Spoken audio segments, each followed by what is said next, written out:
చంద్రబాబు గారు మహా దార్శనికుడు.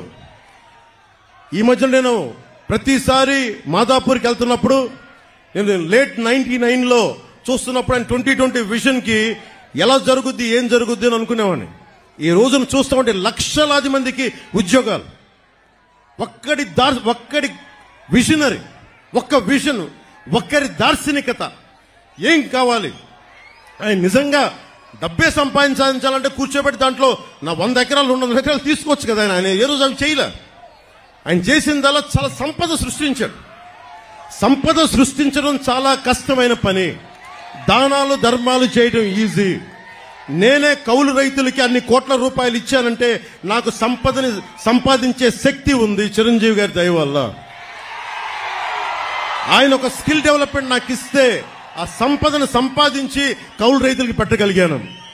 నేనే ఇన్ని కోట్లు సంపాదించి కౌలు రైతులకి ఇస్తే ఇంతమంది యువతకి స్కిల్ డెవలప్మెంట్ కి రేపొద్దున మన ఎన్డీఏ ప్రభుత్వం ఆయన అనుభవంతో కనుక వస్తే ఎంతమంది చేయగలరు?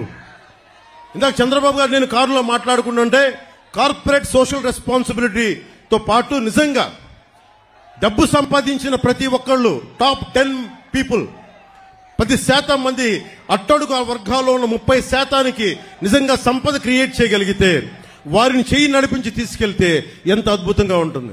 ప్రధానమంత్రి మోదీ గారు అదే కోరుకుంటా ఉన్నారు.